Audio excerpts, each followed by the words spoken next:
দখলদার ইসরায়েলের বিরুদ্ধে নজিরবিহীন সাহসিকতা প্রদর্শন করে যাচ্ছে মধ্যপ্রাচ্যের প্রতিরোধ সংগঠনগুলো। গত ৯ মাসে ইসরায়েলের বিরুদ্ধে হামাসের প্রতিটি মিত্রগোষ্ঠী শক্তিশালী অবস্থানে থেকে লড়াই করে গেছে।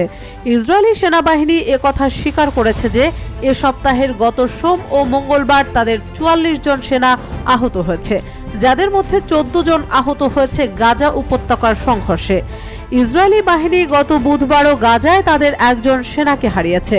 এ নিয়ে গত বছরের ৭ অক্টোবর থেকে এ পর্যন্ত নিহত ইসরায়েলি সেনার সংখ্যা ৬৭৪ জনে পৌঁছেছে, যদিও এটি ইসরায়েলের হিসাব। প্রকৃতপক্ষে গাজা যুদ্ধে নিহত ইসরায়েলি সেনার সংখ্যা আরও অনেক বেশি।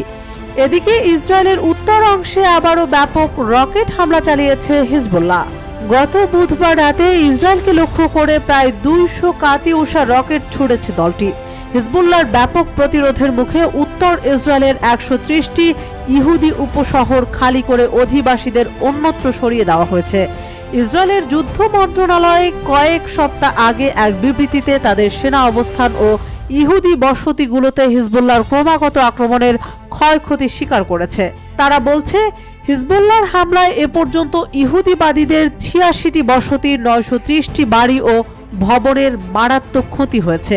ইয়েমেনের সশস্ত্র বাহিনী হুথির মুখপাত্র ইয়াহিয়া সারি বলেছেন, তারা ক্রুজ ক্ষেপণাস্ত্র ব্যবহার করে লোহিত সাগর, আরব সাগর, ভারত মহাসাগর ও ভূমধ্য সাগরে অভিযান চালিয়েছেন।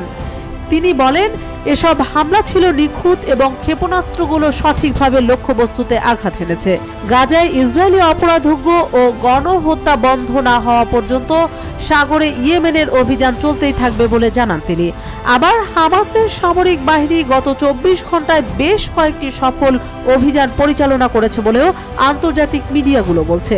এর মধ্যে উল্লেখযোগ্য অভিযানটি তারা চালিয়েছে একটি মেরকাফা ট্যাঙ্ক লক্ষ্য করে ইয়াসিন ১০৫ নামক শেল নিক্ষেপ করে।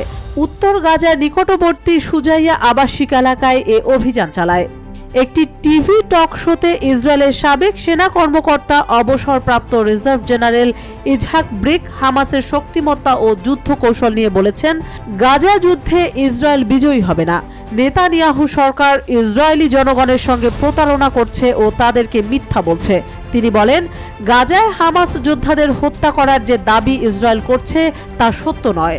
হামাস যোদ্ধাদের ইসরায়েলি সেনারা খুঁজে পায় না। তারা টানেলের মধ্যে থাকে এবং আন্ডারগ্রাউন্ড থেকে বের হয়ে অভিযান চালিয়ে আবার মাটির নিচে চলে যায়। গাজা মিশর সীমান্তে ভূগর্ভের ৫০ মিটার নিচে টানেল তৈরি করেছে হামাস। ওইসব টানেল দিয়ে মিশরের সিনাই উপত্যকা থেকে অস্ত্র আমদানি করে ফিলিস্তিনি যোদ্ধারা।